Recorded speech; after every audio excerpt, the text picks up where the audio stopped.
तो कहीं ना कहीं खर्च प्राप्ति, एक्सपेंडिचर और इनकम में कुछ मिसमैच होता है। उसको पूरा करने के लिए सरकार थोड़े समय के लिए आरबीआई से उधार ले सकती है। इसी को वेज एंड मीन्स एडवांस कहते हैं, जहां अधिकतम 91 डेज का उधार दिया जाता है। केंद्र सरकार या राज्य सरकार दोनों उधार लेना चाहते हैं तो फिर क्या वो आरबीआई से उधार ले सकते हैं? बिल्कुल ले सकते हैं। केंद्र अपना WMA का लिमिट पूरा कर ले और राज्य अपना SDF का लिमिट पूरा कर ले, तब जाकर के वह ओवरड्राफ्ट लेगा, केंद्र और राज्य दोनों, आरबीआई से। क्या होता है जब केंद्र सरकार अपना कोष पत्र निकालती है बाजार में, ट्रेजरी बिल्स, तो हम कर सकते हैं, कंपनियां कर सकती है, लेकिन साथ ही राज्य सरकार भी उसमें निवेश करती है। हेलो बच्चों, यदि 2026 में आप यूपीएससी का एग्जाम दे रहे हैं, 2027 में इस इंपॉर्टेंट टॉपिक को मत छोड़िए। ये पब्लिक फाइनेंस में, लोक वित्त में, बजट में सबसे इंपॉर्टेंट टॉपिक है। पिछले साल यह चर्चा में रहा है, तो एग्जाम में जाने से पहले इस टॉपिक को अच्छे से तैयार कर लीजिए। WMA ways and means advance, SDF special drawing facility, विशेष आहरण सुविधा और ओवरड्राफ्ट अधिविकर्ष। क्या है ये तीनों, कैसे एक दूसरे से आपस में अंतर संबंधित है, इंटर रिलेटेड है, प्लीज़ समझने का कोशिश कीजिएगा। लेकिन उससे पहले मैं आपको बता दूं कि PW के 2 कोर्सेस हैं। एक साल के लिए अगर कोई 2027 के लिए यूपीएससी का कोर्स लेना चाहता है हिंदी मीडियम में, तो प्रहार है, जहाँ मैं भी हूँ और हमारे एमिनेंट फैकल्टी हैं, द इंडियाज़ टॉप फैकल्टी। वहीं अगर कोई 2 साल का कोर्स लेना चाहता है तो हमारे पास संकल्प बैच है और इसमें तमाम सुविधाएं हैं, जिसमें मैं भी और हमारी एमिनेंट फैकल्टी भी है इसमें। ठीक है, तो आप इसको सब्सक्राइब कर सकते हैं। चलिए शुरू करते हैं। सबसे पहले मैं बात करता हूँ WMA यानी ways and means advance. Ways and means advance, अर्थोपाय अग्रिम। ध्यान से समझिएगा, इसे आरबीआई द्वारा वर्ष 1997 में शुरू किया गया, 1997 में शुरू किया गया। क्या है ये? इसके अंतर्गत सरकार मतलब कौन? केंद्र सरकार, सेंट्रल गवर्नमेंट। केंद्र सरकार जो है वह आरबीआई से अल्पकालिक उधार लेती है। क्या लेती है? अल्पकालिक उधार लेती है। ठीक है, माने अधिकतम 91 डेज का उधार लेती है और 91 डेज के बाद वो उधार चुकाना पड़ता है। ठीक है, और इसे कहा जाता है, इसे ways and means advance, WMA।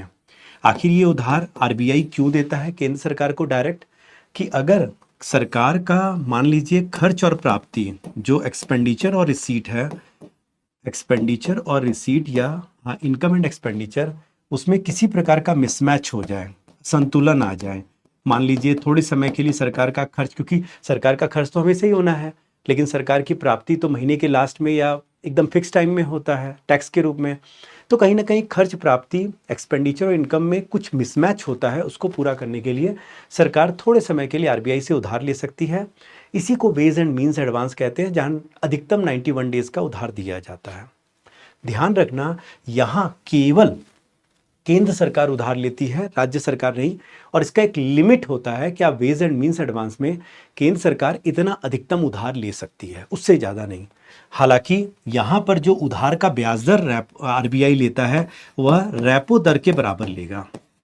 Repo दर के बराबर, जितना रेपो रेट है उसके बराबर आरबीआई क्या करेगा, यहाँ चार्ज करेगा। किससे चार्ज करेगा? केंद्र सरकार से चार्ज करेगा।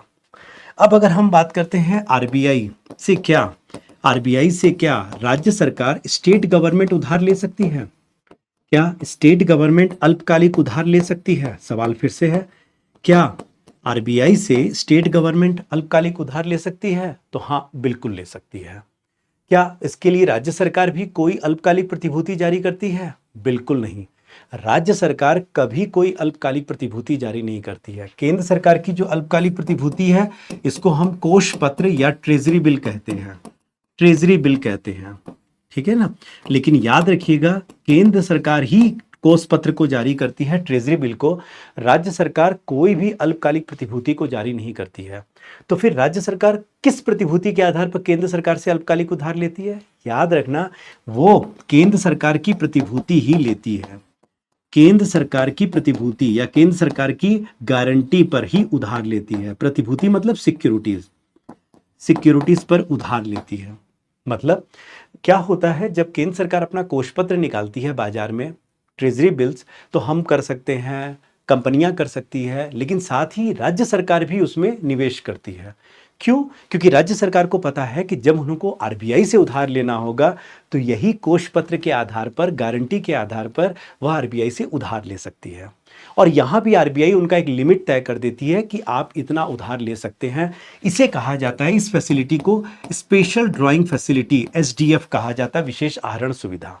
यहां ब्याज दर क्या होगा? यहां आरबीआई क्या ब्याज दर लेता है? ध्यान रखना, ये रेपो से कम होता है, यह रेपो रेट से कम होता है। दिस इज वेरी इंपॉर्टेंट, याद रखना, ये रेपो रेट से क्या होता है? कम होता है।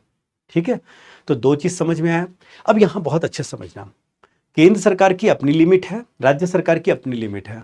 अगर मान लो उस लिमिट से ज्यादा केंद्र सरकार या राज्य सरकार दोनों उधार लेना चाहते हैं, तो फिर क्या वो आरबीआई से उधार ले सकते हैं? बिल्कुल ले सकते हैं। उस लिमिट से ज्यादा उधार लेने के लिए अब उनको क्या करना पड़ता है? आरबीआई से ओवरड्राफ्ट लेना पड़ता है। क्या लेना पड़ेगा? ओवरड्राफ्ट सुविधा लेना पड़ेगा। और याद रखना, ओवरड्राफ्ट केंद्र भी ले सकती है और राज्य भी ले सकती है। याद रखना, ये तब जब केंद्र अपना WMA का लिमिट पूरा कर ले और राज्य अपना SDF का लिमिट पूरा कर ले, तब जाकर के वह ओवरड्राफ्ट लेगा, केंद्र और राज्य दोनों, आरबीआई से। लेकिन यहां जो ब्याज दर होगा, याद रखना, ब्याज दर वो रेपो दर से अधिक होगा, हमेशा रेपो से अधिक होगा। ठीक है, तो ये एकदम क्लियर करो। फिर से मैं एक बार बता रहा हूं बच्चों, ध्यान दो, पहले ऐसे समझो, आरबीआई क्या केंद्र सरकार को अल्पकालिक उधार दे सकती है? बिल्कुल दे सकती है, डायरेक्ट। लेकिन उसको क्या कहा जाता है? WMA, ways and means advance, जो 1997 में शुरू किया। यहां केंद्र सरकार क्या करेगी? अधिकतम 91 डेज का, 91 दिन का उधार लेगी, कोष पत्र के माध्यम से, ट्रेजरी बिल के माध्यम से, जिस पर आरबीआई क्या करता है? बट्टा करता है। और ये बट्टा किस दर पर या डिस्काउंट किस दर पर करेगा? रेपो दर के बराबर, जो रेपो रेट है उसी दर पर। ठीक है, वहीं राज्य सरकार भी आरबीआई से अल्पकालिक उधार ले सकती है, लेकिन आरबीआई से वो कोई अपनी प्रतिभूति जारी नहीं करती अल्पकालिक। तो वो क्या करती है? वो केंद्र सरकार की गारंटी, यानी केंद्र सरकार की जो प्रतिभूति होती है जिसमें वो पहले निवेश कर रखी है, उस पर उधार लेती है। और आरबीआई जो उधार देता है वहां ब्याज दर रेपो दर से कम होता है, जिसको विशेष आहरण सुविधा या SDF कहते हैं। और तीसरा, अगर जैसे यहाँ केंद्र सरकार का लिमिट तय है कि इससे ज़्यादा उधार नहीं लेंगे, राज्य सरकार का लिमिट तय है कि आप उससे ज़्यादा उधार नहीं लेंगे, उससे ज़्यादा अगर केंद्र और राज्य को उधार लेना पड़ा तो आरबीआई कहेगा ठीक है, आप ओवरड्राफ्ट कर लो, लेकिन चूंकि आपको ज़्यादा चाहिए तो हम ब्याज भी आपसे एक्स्ट्रा लेंगे, इसीलिए हमेशा रेपो दर से अधिक होता है। तो कुल मिलाकर अगर मैं पूछूं कि सबसे कम ब्याज दर कहाँ होता है, तो SDF में होता है, रेपो दर से कम। यहाँ केवल और केवल कौन उधार लेगा? राज्य ही इसका प्रयोग करेगा। WMA में क्या राज्य भाग लेगा? बिल्कुल नहीं। केवल कौन यूज करेगा? केंद्र सरकार ही यूज करेगी, कोष पत्र के माध्यम से। क्या केंद्र सरकार यहां पर जो उधार ले रही है ये रेपो दर के बराबर ब्याज दर में? हाँ बिल्कुल, रेपो दर के बराबर, SDF से ज्यादा। सबसे ज्यादा ब्याज दर कहां होता है? ओवरड्राफ्ट में होता है। क्या यहां केंद्र और राज्य दोनों होंगे? हाँ दोनों होंगे, जब उनका WMA का लिमिट और SDF का लिमिट पूरा हो जाए। तो ये बहुत इंपॉर्टेंट टॉपिक है, प्लीज इसको दिमाग में रखो। Thank you so much, all the best.